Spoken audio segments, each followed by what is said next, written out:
Alexander Volkanovski a un plan pour ce week-end et je vous en dis plus dans cette vidéo. Jim Miller sera lui aussi de la partie dans un choc des générations, sans oublier toutes les actualités majeures du jour. Nous sommes le mardi 8 avril 2025, c'est le moment MMA, soyez tous les bienvenus. How the hell you doing? I've been just fine, living life with the news and in my mind, all I hear is music. Watching your mouth move, damn you look stupid. I feel like everyone's a stranger. Small talk with your narcissist. Diego Lopez qui s'apprête ce week-end à défier Alexander Volkanovski pour la ceinture vacante des poids plumes de l'UFC. Ce sera notre main event. Sachez que pour la première fois de sa carrière à l'UFC, il a fait son camp au Mexique à 100%. Espérons pour lui que ça lui soit bénéfique. Il pense aussi que le break qu'a pris Volkanovski suite à sa défaite contre Topuria était nécessaire et s'attend donc à ce que l'Australien soit dans une grande forme samedi soir. Et de son côté, forcément, il aimerait s'imposer avant la limite, puis défendre sa ceinture face à Movsar Evloev. Je sais que ça va faire plaisir à beaucoup d'entre vous et au public MMA en général. Il aimerait que ça ait lieu en septembre lors de l'UFC Noche, qui, je le rappelle, aura lieu au Mexique, à Guadalajara. Et il a aussi ajouté que ce week-end allait être un grand moment pour la catégorie, puisqu'en plus de son combat pour la ceinture, on retrouvera le top des prétendants avec Pitbull contre Rodriguez ou encore Brice Mitchell contre Jean Silva. Du côté de son adversaire, l'Australien Alexander Volkanovski, son coach s'est exprimé. Il a commencé par décrire Lopez. Concernant son sol, il le compare à Brian Ortega, qu'ils ont affronté et battu, je le rappelle. Volkanovski avait brillamment défendu sa ceinture face à l'Américain, même s'il n'est pas passé loin ce jour-là de se faire étrangler. Donc si on compare Lopez à Ortega, c'est qu'il est très bon sur le dos, qu'il est classique dans son approche du JJB, mais aussi extrêmement technique et intelligent. Ils ont d'ailleurs eu comme assez souvent l'aide de Craig Jones pour préparer ce combat. Pour ceux qui ne connaissent pas Jones, c'est un très très gros nom du grappling. Et puis pour ce qui est du striking de Lopez, il le décrit cette fois-ci comme un combattant agressif, puissant, et s'il a pu dire que son sol, son JJB était classique, en revanche son striking est toujours, d'après son coach, assez peu conventionnel. Ceci dit, d'après lui, pour ce qui est du sol, le scramble de Volkanovski est tellement bon qu'il devrait réussir à rester debout. Et puis debout, justement, un des plus gros atouts de son poulain, c'est sa gestion de la distance, qui devrait lui permettre de faire la différence samedi soir. Et l'idée de ce combat pour Volkanovski, ce serait de faire reculer son adversaire, de le coller à la cage et de le mettre au sol. Dans ce cas-là, ce serait toujours d'après lui très difficile pour Lopez de développer son jeu. Et d'ailleurs, il pense qu'à partir du troisième round, Volkanovski va commencer à faire la différence, très certainement amener les choses au sol et terminer grâce à son grand and pound. On aura bien sûr la réponse samedi soir et d'ici là, je vous le rappelle, je sors une vidéo, un podcast avec notre ami d'UFC Analyse et Pronostic. Je vous invite d'ailleurs à aller vous abonner et liker ces vidéos et on va parler exclusivement de la carte principale de cette UFC 314. J'espère bien sûr que ça vous plaira. Dans les prélims de cet événement, on retrouvera le vétéran parmi les vétérans, celui qui compte déjà 57 combats de MMA professionnels à son actif, Jim Miller, qui fera face au plus jeune mais déjà assez expérimenté Chase Hooper. Miller a fait un point sur sa carrière, un point sur sa vie. Je vous explique. Il faut savoir déjà qu'après toutes ces guerres, tous ces camps d'entraînement, toutes ces blessures, la récupération prend beaucoup de place dans son entraînement. Et on pourrait se demander pourquoi, à son âge et avec tout ce qu'il a vécu, et à l'heure qu'il a déclaré être financièrement dans une bonne situation, est-ce qu'il continue de combattre? Tout simplement parce qu'il aime se dépasser, même s'il reconnaît que ça devient de plus en plus dur et qu'il ne serait pas contre. Le sourire aux lèvres, il l'annonce bien sûr, un combat de boxe contre un youtubeur, afin de prendre, on s'en doute bien, un bon paquet d'argent. Et puis pour la retraite, il a besoin de quelque chose qui le stimule vraiment. Le MMA, le combat lui a donné une grosse dose d'adrénaline tout au long de sa carrière. Il aimerait trouver quelque chose de semblable. On l'a déjà retrouvé à la table des commentateurs pour certains événements mineurs. Il l'aime, c'est vrai, mais ça n'est pas assez à son goût. Et ce week-end, d'après ses dires, ce sera la jeunesse contre l'expérience. Et on verra qui tire le mieux profit de son avantage. Lui, il aime les soumissions. C'est son domaine de prédilection, le JJB. C'est ce qu'il préfère. Son adversaire aussi. mais il a déjà annoncé qu'il ne forcera pas les choses pour se retrouver au sol. Il va laisser les événements se dérouler et on verra ce qui se présente à lui. Rappelez-vous, il y a une dizaine de jours, lors de l'UFC Mexico City, quelques heures avant le début de l'événement, on apprenait que Joe Pyfer était malade et qu'il ne pourrait pas affronter Kelvin Gastelum. On ne savait pas si le combat était annulé ou reporté.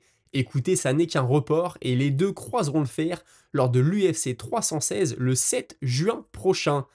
Jean Silva, ce week-end, lui, s'apprête à affronter Bryce Mitchell. Il a déjà déclaré que même si les deux se sont un peu tournés autour en conférence de presse, il y a eu pas mal de mots, etc., il ne mettra pas le coup de trop à Bryce Mitchell. S'il venait à le mettre KO, il n'y a rien de personnel là-dedans. Un peu comme il l'a fait avec son dernier adversaire, hein. Il l'a mis au sol, il a regardé l'arbitre, il a laissé des chances à l'arbitre d'intervenir. S'il venait à mettre un knockdown à Bryce Mitchell ou un knockout, hein, il ne s'acharnera pas dessus. Et puis il est aussi toujours dans son rôle de ce personnage assez clivant, assez provoquant, expliquant que ce qu'il amène en conférence de presse, personne ne l'a amené depuis Conor McGregor et qu'il compte donc continuer de le faire jusqu'au bout. Vous connaissez mon avis là-dessus. Je pense que ce genre de personnage peut le desservir à un moment de sa carrière.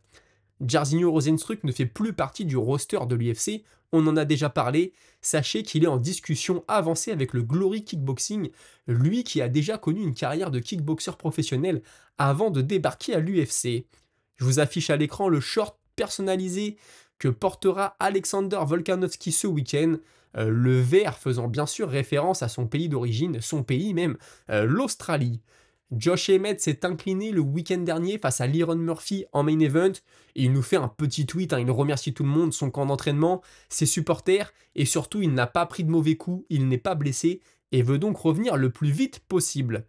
Paddy Pimblett lui aussi sera à Miami ce week-end, il va affronter Michael Chandler, et il le sait, il n'obtiendra pas un combat pour le titre tout de suite après, donc il faudra affronter quelqu'un du top 5. Il cite Tsaroukian, Oliveira ou encore Gedji, et avec une victoire sur un de ces gars-là, alors il sera positionné pour avoir sa chance à la ceinture dès 2026.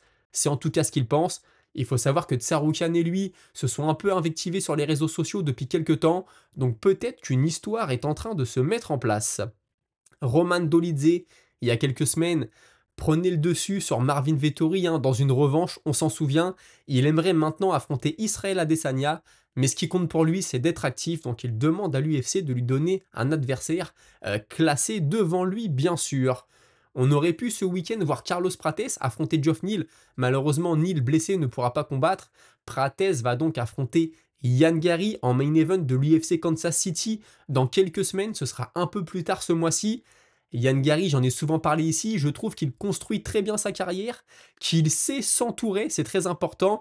Et là, pour préparer ce combat contre Prates, il a contacté Daniel Rodriguez, son ancien adversaire, parce qu'il juge que ça ferait un très bon sparring partner pour préparer ce combat.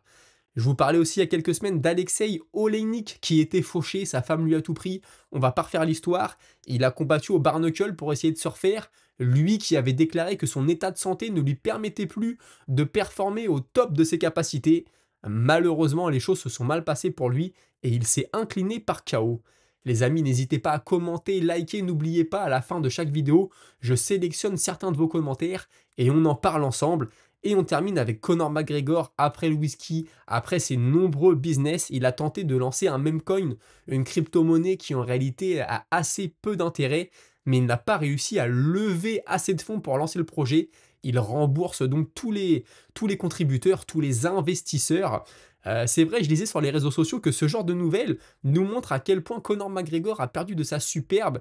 Et il aurait lancé ça en 2016 ou 2017 quand il était au top. Il aurait touché 10 fois la somme, hein, il aurait demandé 1 million, on lui en aurait donné 10. Malheureusement, le vent a tourné pour lui. Ne quittez pas, tout de suite on passe à votre moment avec la Minute Auditeur. Et je commence avec David Gauthier qui me dit « Personnellement, je ne vois pas du tout Pimblett battre Chandler. Chandler en un seul coup peut le faire dormir et je pense que ça va se faire au 3e round. J'espère qu'un jour McGregor et Chandler vont s'affronter. J'adore ces deux gars, ils sont explosifs, surtout dans les premiers rounds. On peut toujours y croire. Alors moi, je sais pas parce que Pimblet, j'ai tellement de questions sans réponse. Comment est-ce qu'il va réagir à la pression de Chandler? Comment est-ce qu'il va réagir si on passe le troisième round? On l'a déjà vu manquer de cardio, et cetera. Donc tout ça me fait dire qu'il y a un gros point d'interrogation. Maintenant, s'il mixe les choses, je lui donne l'avantage. Et puis McGregor-Chandler, écoute, comme tu le dis, hein, dans les premiers rounds, ça peut être explosif. Je doute de plus en plus qu'on voit ce combat un jour. Antoine Clément qui me dit: j'ai toujours été plus pour les underdogs, sans faire exprès, sans savoir pourquoi, mais je suis toujours à contre-courant. Concernant Merab O'Malley, je ne suis pas du tout d'accord. Je vois deux scénarios. Soit Sean va envoyer une frappe éclair et terminer rapidement, on a déjà vu Merab vaciller, soit il va grandement nous surprendre en lutte et au sol, ou au sol, les deux, hein. Je l'ai en favori pour ma part. Pourquoi? Car son équipe et lui, et dans une moindre mesure, l'UFC ne prendrait pas le risque de l'envoyer au casse-pipe. Je pense qu'il sera prêt pour Merab spécifiquement. Et concernant Chandler Pimblet, j'aime les deux, donc je ne serai pas déçu, mais j'ai pas dit en favori. Il va se tester debout contre Chandler, c'est sûr. Puis soit sur une mauvaise frappe reçue, soit sur une bonne opportunité, il va faire ce qu'il sait faire au sol. Alors écoute-moi, concernant O'Malley Merab, je ne doute pas que O'Malley va énormément travailler la lutte. Maintenant, est-ce que ce sera suffisant pour tenir tête à Merab dans le domaine? Je n'en suis pas convaincu. Et puis Chandler Pimblet, je viens de m'exprimer dessus. Mais bien sûr, c'est un combat qui peut basculer d'un côté comme de l'autre. Les amis, merci d'avoir suivi. On se retrouve très prochainement, je l'espère, demain à 17h pour une nouvelle vidéo d'actualité MMA. D'ici là, portez-vous tous très bien. N'hésitez pas à me suivre sur Twitter, Instagram et TikTok pour des formats courts que je poste aussi sur YouTube. Passez tous une très bonne soirée. Salut!